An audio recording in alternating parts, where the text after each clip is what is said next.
Hey up, my name is Susie and this is my channel Super Pink Orchid. I am a long-term project planner and a very new YouTuber. 2026 is the year I decided to record my project pans digitally and see how I fare with putting them on YouTube. I am a member of the Pantastic Ladies Facebook group, and this is where I get all of my project pans ideas. And this is my Pan That Palette 2026. You don't have to be a member of the Facebook group to be able to join in with Pan That Palette, of course. But I just like to be a member of that community and share my updates there. Now, this year, the Pan That Palette theme is called For the Love of Pans, and this was suggested by Orsra. And it's all about choosing a brand that you love, or a colour story you love, a formula you love, something that you love about that palette. As always with Pan That Palettes, the goal really is up to you. You might want to completely finish it or pan it. You might want to only hit pan, see that shiny pan at the bottom of some or all of the eyeshadow pans in there. So there's multiple uses of the word pan. It can either mean just to hit the pan and see it, or it could mean to actually complete the eyeshadow. Or you might just want to choose a usage goal for that palette. I have chosen for my palette to complete it for the year because I chose quite a small palette. And so I thought this was potentially achievable. And indeed, for this early March update, I have quite a lot of progress to show you. Now, my palette is the Natasha Denona Mini Sunset palette. So it's a very small 5 pan palette. You can see it here and it's shade names. And here is the update that I would like to show you. So I shall carefully open the lid and tilt it slightly, hopefully so that you can see I have made a decent amount of progress in the month.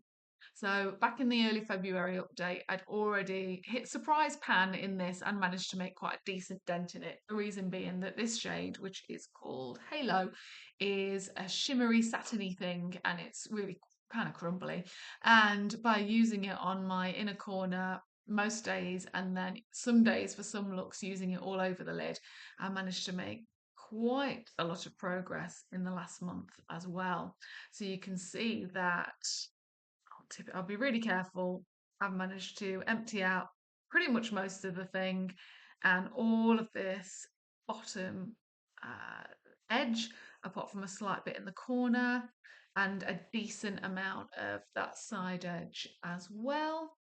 So I only really have 2 edges to go, and I fully expect by the next update, which should be 4th of April, that I will have had Halo completed.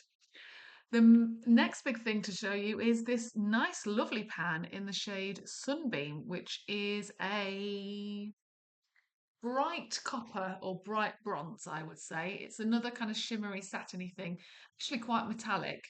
Um, and I used it the other day and I hadn't even realised that I'd hit pan until this morning when I came to look at this palette and I thought, well, it's Pan That Palette filming day to make sure I'm wearing it. And I'd realised I'd hit pan, so I ended up also putting this shade all over my lids today to be able to make sure that that pan was well seen. And yeah, you can see it shining there. You know, I don't dig into my eyeshadows. I actually like to have quite organic use, but also I like to kind of use the brush overall. But of course, you do tend to dip your brush in the middle of the pan, so I'm not too surprised to see it there. So my prediction for next month, I certainly don't think I'll have had this one finished. It's not one that I use that often anyway. One reason being is this thing doesn't stay metallic all day on your lids. I've had this on since 7 o'clock this morning, and yeah, like in the view I can see, like in my mirror, it's kind of shiny, but it's certainly not as like bright and shiny as it was a mere 5.5 hours ago. So I don't really think the longevity is fantastic on these. But very, very pleased to see the progress on this shade, and it's helped spark my motivation to continue using that shade in particular. The remaining shades then, we're going this way, so I may as well finish going this way. This is quite a dark brown, quite a dark reddy brown. So I'd said last month it didn't work in my eyebrows because I realised quite how much red was in it once it was on my face. Um, there is some usage visible in the pan.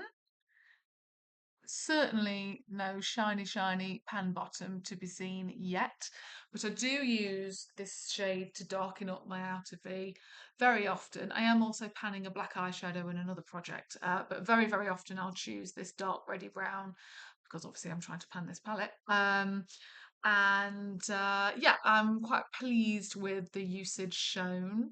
So with a good 2 solid months of usage, what does that fare for the next 10? Look, I certainly have expected to hit pan by the end of the year, but we shall see if I manage to finish this thing. Moving on to this shade, which is called Apollo. This is another kind of metallic-y shade, quite a red shade. I'm not obviously super clear if the lighting is giving you the right red. It's a cherry red, I'd say. Yeah, kind of dark, but not super dark red. And hopefully you can see some usage in the pan there also. Again, probably not one I reach for super often, actually. But definitely I've had some usage. When I do wear it, it's often when I'm trying to do a gradient, so it might be sort of on this sort of, if you want to split your eye into quarters, sort of the third-ish quarter of the eye from the going outside. Again, the shininess doesn't really stay as long as I would have expected for the quality that Natasha Denona is rumoured to be. I will note, of course, this is an oldish palette. I don't know how old. It's not old to me, but I know the palette itself is an older one. Um, and then finally, oh, this shade is called Dirty Mars, by the way. That's nice, isn't it? And then finally, we have Guava, which is a light matte. Um, and on the orangey side of beige, I would say this shade is. And this is, quite the easy enough to blend transition shade.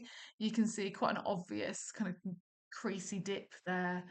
So I guess I just tend to put the brush there really. But I use this like almost daily, I would say, often to blend out in the crease for under the eye as an all over lid shade before putting something more satiny on top.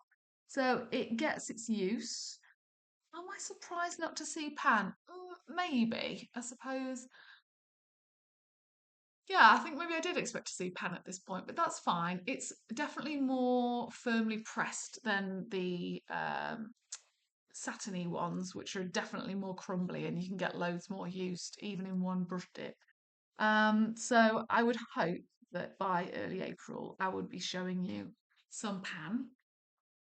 So overall, actually quite pleased with progress. Now, the weight of this thing. So last month on the 4th of February, it weighed 49.14 grams, 49.14 grams, and it now weighs 48.31 grams, 48.31 grams, meaning almost a gram's worth of usage, and more precisely, 0.83 grams of usage.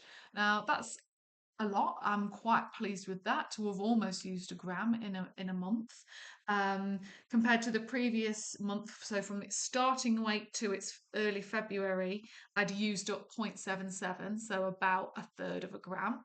And this month, I managed to use an extra 0.06 grams to make 0.83 grams. Sorry if I'm confusing you with numbers. So all I'm really trying to say is I managed to use up more in this last month than I had in a previous month. 2 data points do not make a pattern, so let's see how much I managed to get through in the next month. But in total, what it means is I've used 1.6 grams of this palette, and I'm pretty pleased with that. Um, Obviously, so in total, each of these shades is 0.8 grams. So if you want to look at it that way, I've used up 2 pans worth of eyeshadow, but that doesn't kind of really look like that in that sense. Um, so who knows how accurate those are. Um, but yeah, to say, okay, 1.6 grams in 2 months, that sounds like, in theory, that sounds like I could get this done in 5 months then, because if every shade is zero point 0.8 and I've used up two of those in the last 2 months, that would mean in 5 months I would get this thing finished. I certainly don't think so. And would I even want to? Well, I mean, it would be another palette out of my stash, and it's not like I couldn't just pick up another palette for this series till the end of the year. In fact, that would be great getting 2 palettes done. The only thing really is like the colour story. It's quite boring for me to be wearing the same sort of warm orangey tones every day, and I really do need that variety.